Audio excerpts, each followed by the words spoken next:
Hey everybody, this is Mitch from BoardCo. Today I'm going to be giving you a rundown on wakeboard flex patterns, what they mean, and why you might want each one of them when you're picking a new board.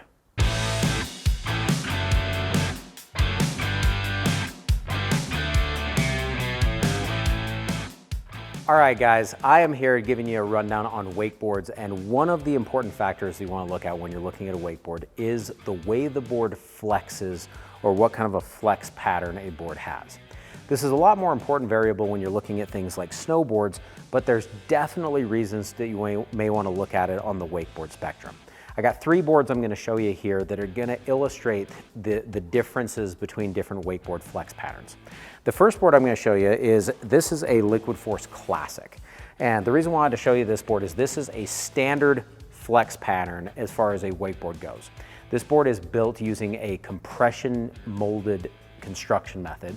What that means is that it's basically a foam core that is then encapsulated by sheets of fiberglass that are pressed together and compressed in order to create a board that is uniform and built and has lots of different bottom features and other things like that.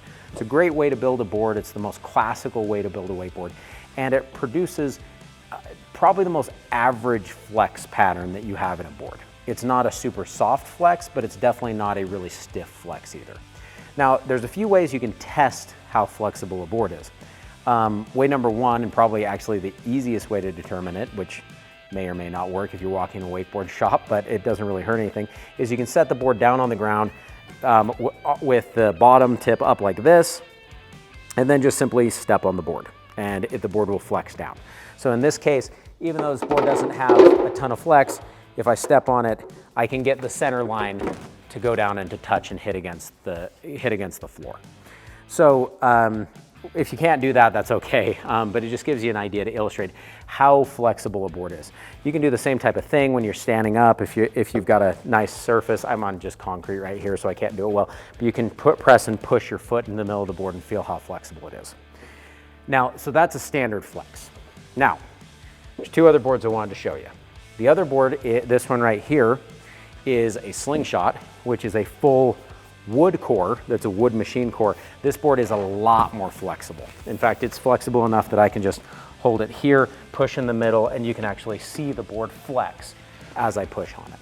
This board is going to have a lot more of a flex and is going to bend a lot more when you're riding on it. The third board I'm going to show you is a higher end super stiff construction board. This one right here is a Ronix RXT, which is a ultra stiff board that's got carbon fiber stringers. This is their blackout board technology, but it's ultra stiff. In fact, it's so stiff that I can set it down, step on the top, even kind of jump up and down on the top, and the center line of the board is still not going to touch the ground or may just barely tap against it. It doesn't want to flex at all. Now, the reason why I wanted to show these different boards and why you'd give you an idea of what they do is to illustrate why you may want a board that has more flex or a board that has less flex. Now, there's certain applications where flex may be a super beneficial thing. As an example, if you're going to ride a cable or at a cable wakeboard park on a cable board. Most cable boards are extremely flexible, and the reason why is because you're going to hit different features, and that extra flexibility does two things. Number one, it makes the board a little more durable. Second off, it makes it so the board can press and maneuver on features. You get a lot more feel on them. They're just more fun to ride. It's very rare to have a stiff board, virtually never have a super stiff board such as the RXT that you ride at a cable wakeboard park. Now, so that's one reason, a specific unique circumstance where you may want to pick a flex pattern. If we're talking about riding behind the boat, then it just simply comes down to what kind of a feel you want to have on your wakeboard. And really what it boils down to is it's not necessarily how much the board will flex in and of itself, but how quickly the board rebounds and snaps back into shape. So one aspect of a wakeboard that is not spoken about as often as flex or rocker line or some of the other variables is the rebound. In other words, as you push the board out and have it form into a different shape, how long does it take for that board to snap right back into shape? Now, generally speaking, the more flexible a board is, the longer or later that rebound effect is. Generally speaking, the stiffer a board is, the quicker that rebound is going to take place. Now, Why does that matter? If you have a board that's got a really snappy rebound, so such as this Ronix RXT, there's also things like a Ronix One Time Bomb, Hyperlite Nova Core, any of those different type of high-end construction boards. They are designed to be ultra stiff, generally woven with really stiff materials such as carbon fiber. And the whole entire purpose of that is make it so the board, once it flexes, that it will snap back into place really quickly. Now that snap is something that you feel when you're riding. If I'm coming into the wake, riding on this RXT, as I come up the wake and as I leave the wake, the board is going to use all the pressure that I build.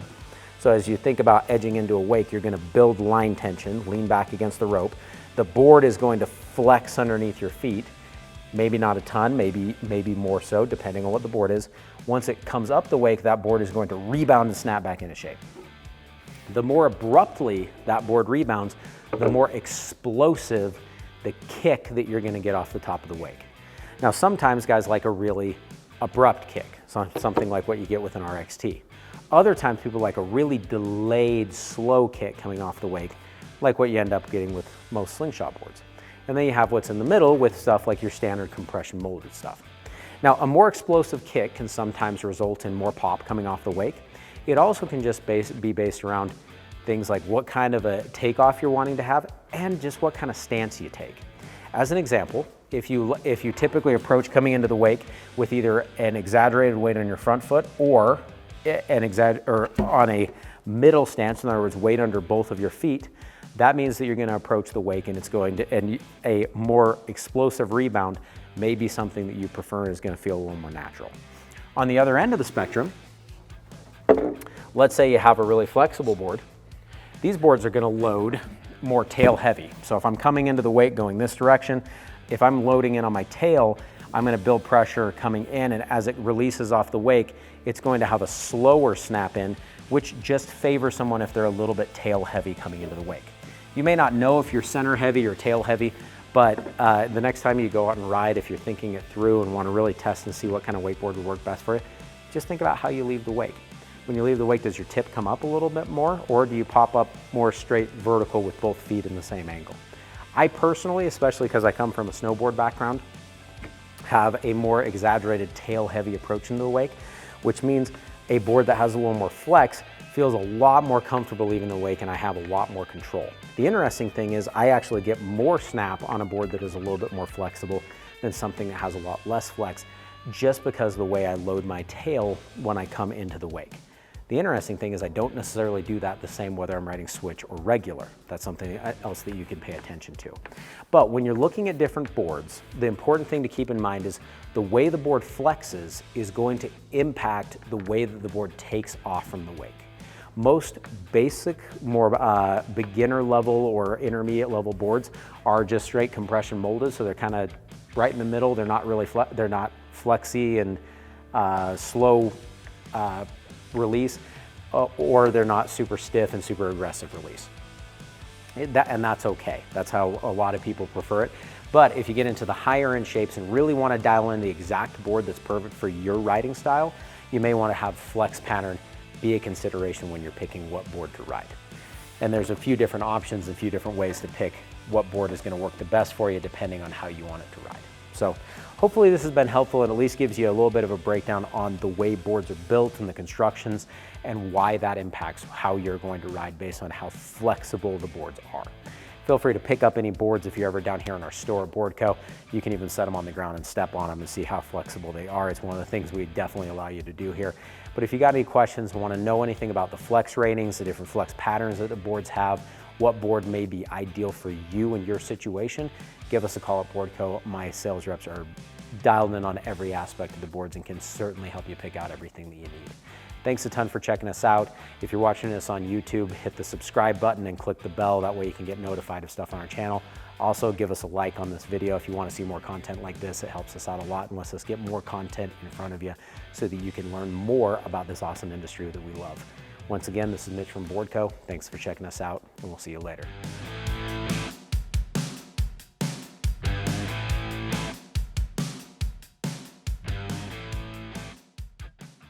Hey, thanks for checking out this video. If you want to check out more videos like we have, click the subscribe button below and check out the other videos on our channel. We really love the opportunity to be able to share our knowledge and our love of water sports and all the stuff we have going on with you guys. So if you give us a thumbs up, click the bell, click subscribe, and everything else, we would appreciate it a ton, and we can keep you informed. Thanks a ton. We'll see you later.